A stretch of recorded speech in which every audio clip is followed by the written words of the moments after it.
I have a vivid memory of when it happened. In Fryston Woods, crouched, hiding behind a bush, hiding from my friends. We were playing hide and seek Saturday morning. It was a normal day. We met at Ian Goodall's house, me, Keith Harwood, Kevin Hancock and Ron Hubie, traipsed the few hundred yards across some waste ground into the woods, 10 years old. Free as birds to always get lost and always be found again. Either that or somebody had to give up looking, in which case you knew you'd won the game. Because you always knew exactly where you were, even if nobody else did. The world simply wasn't big enough to get lost in forever. Innocent as the day we were born, not guilty of anything other than boys being boys. Little did I suspect that morning would change my life forever.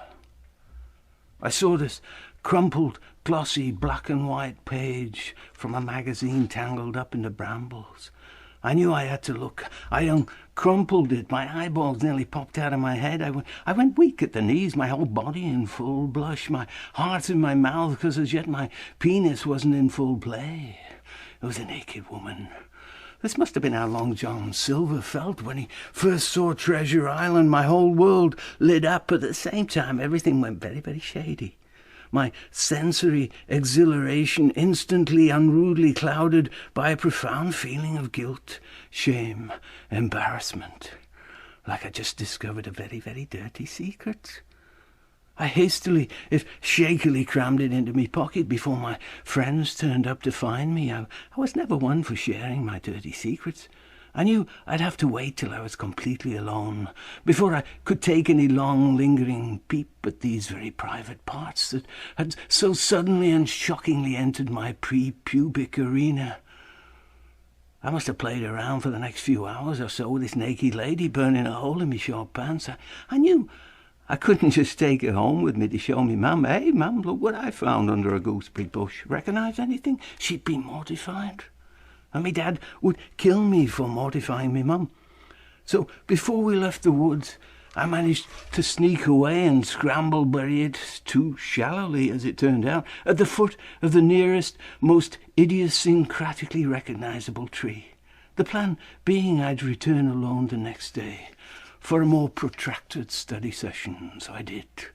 And the next day, and the next.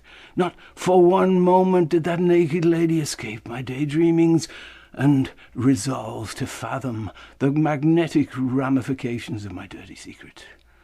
I'm sure even at 10 years old, I'd already cast quite a few furtive glances, a little more than askance, at various oil-painted nude ladies in random art magazines I stumbled across, nymphs and shepherdesses, visions of loveliness who looked like they'd never been stroked by a paintbrush, never mind a little boy's dirty fingertips, doomed and blessed to be admired from afar, to remain forever hanging on the walls of the imagination, untouched, untroubled, untraumatized by any testicular titillations or even toilet training, because they were not real women. This was a real woman.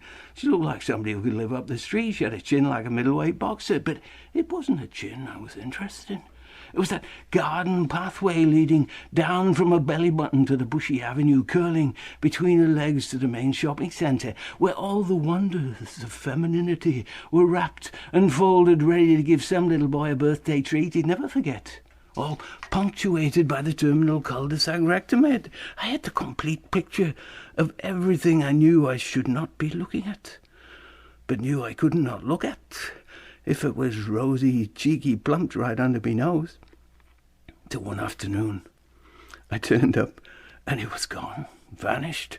My pleasure island sunk beneath the dirty waves, salvaged by some random treasure hunter. Wasn't there anymore. I was mortified. My sense of loss palpable, mingled with embarrassment, shame, and fear that somebody had discovered my dirty secret. Had somebody been watching me all this time? The dread deepening at the thought maybe it was me dad. And at this very moment he was waiting, tight-lipped at home, to confront me with the evidence of my filthy transgressions. You dirty little bugger, is this the thanks I get for providing you food and shelter for the past 10 years? Am I raising a family of future fornicators? I will not have vaginas in my house. Go to your room at once. Get down on your knees and pray that your life will be made clean and whole again. Did I say whole? Sorry, Freudian slip. I meant to say decent. Mercifully, if it was me dad, he never mentioned it. So for the next 3 or 4 years, I liked to believe me mum remained ignorant of my visualising blasphemies.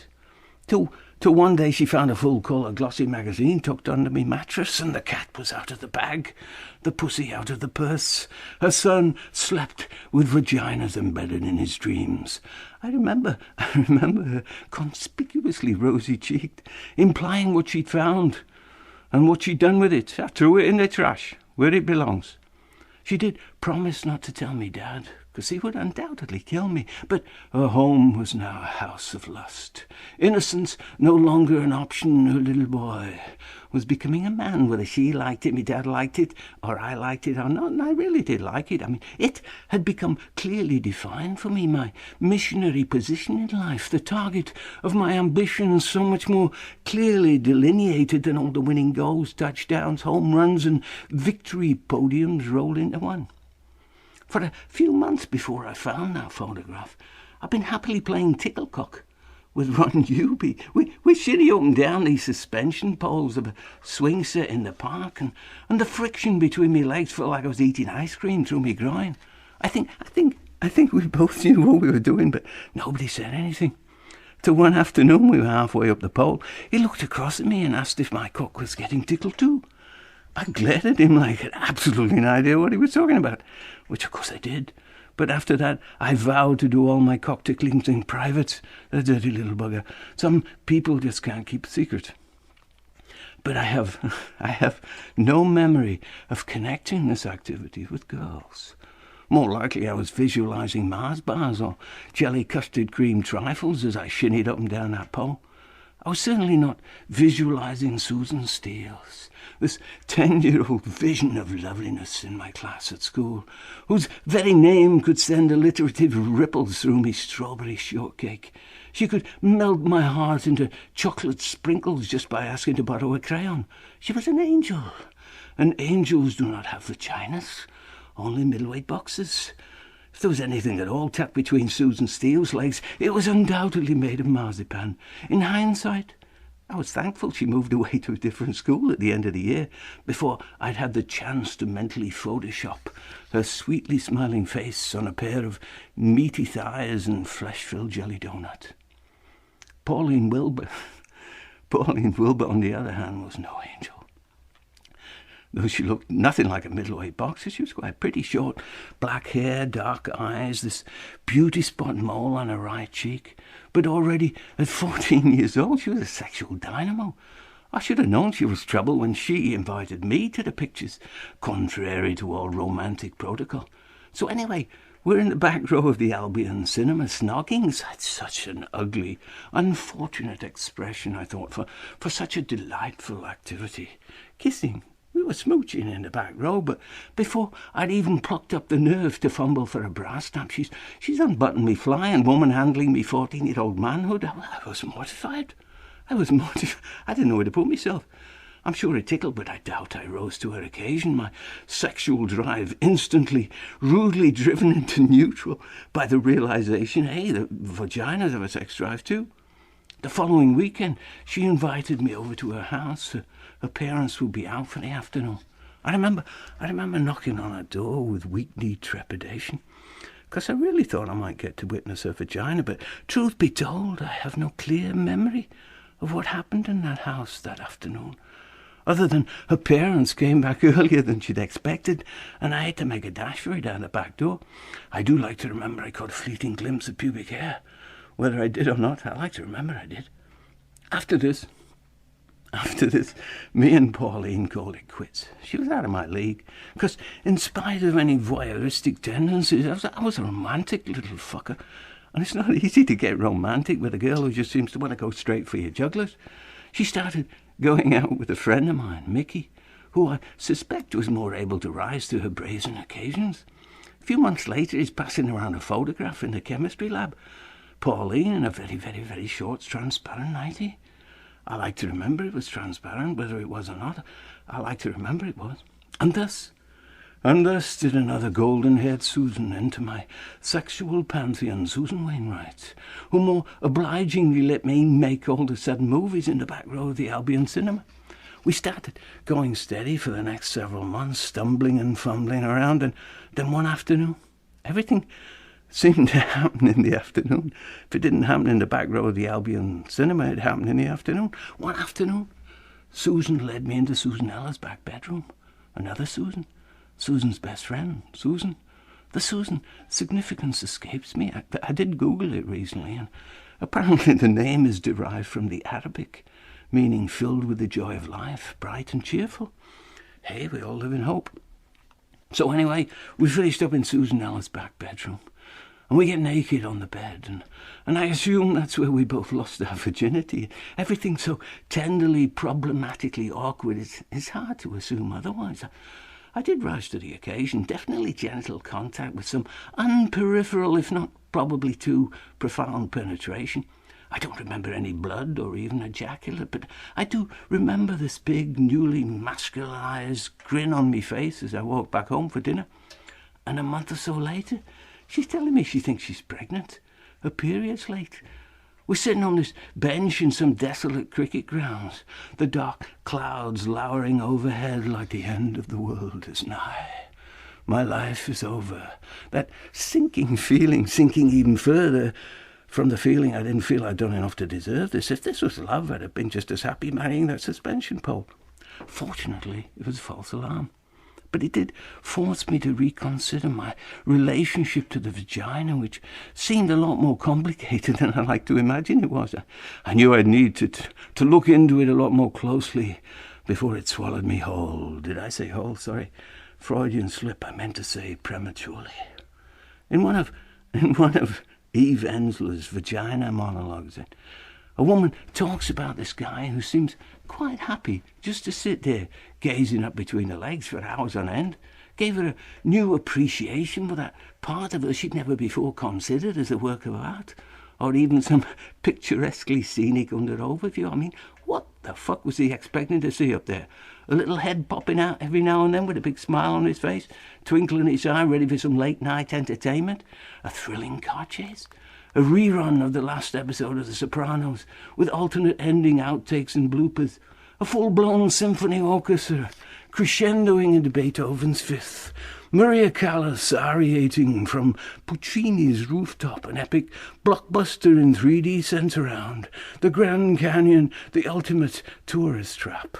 A natural wonder of the world that would put the Taj Mahal and the Hanging Gardens of Babylon to shame. This is way beyond voyeurism. If we all lived surrounded by waterfalls, maybe life would be different. It was an aging Peter O'Toole in some movie I saw not that long ago. He said that the most beautiful sight a man will ever see in his life is a naked woman. For the woman, it's her first baby. It all seems to amount to the same pivotal motif, the magnetically gravitational pull, thrust and grounding of the birth canal. And we wonder why vaginas keep popping up all over the place in so many male-dominated workplaces, strip clubs, laptops, visual, full-body refreshment amid the concrete, steel, glass, synthetically industrialized, over-sanitized, over-digitalized, over-televised culture of a clinical progress into cyberspace, outer space, or some uber space where we will no longer need actual flesh to fully inform ourselves. I met this guy in New York City once, an artist, lived in this split-level studio apartment in Soho, with a ground-level storefront where he would exhibit all his latest paintings. And there was a big sign hanging over the facade. I am the greatest artist. No name, just I am the greatest artist. And he told me his greatest dirty secret. The first thing he'd paint on every blank canvas was a vagina, before overlaying it with various still lifes, landscapes, portraits, or abstractions, so nobody would know what they were really looking at. His ambition was to have vaginas hanging incognito on the walls of living rooms all over America. It was the only way to bring peace to the world. At the time, I thought he was some sleazy wacko, desperately angling for a good gimmick, but in hindsight, I fully appreciate his perspective. So I like to dedicate this to the greatest artist, whoever he is, wherever he is, and all his vaginas hanging on the walls of living rooms all over the fucking place. And of course, all the other vaginas I've actually bumped into on my penile peregrinations through the heartlands of being alive. And especially me mum's. And I know she'd be mortified if she heard me saying this, if she wasn't already mortified. But in truth, it's a love letter, Mum, forwardly delivered to the whole of humanity. Did I say whole? Sorry, Freudian slip. I meant to say fecund fundamentalities, because I can't help thinking, if the only image I can still conjure up on my deathbed is a naked pregnant woman, I may die a happy man. And on that note, I think it was a C sharp that may or may not have fallen flat. I'd like to wish everybody a very good night and sweet dreams, and I trust in the morning you'll go and study all your favourite paintings and wonder at what you might so profoundly be looking at or looking for, the natural mystery of human procreativity, before science took it into the laboratory and made it totally evidence-based.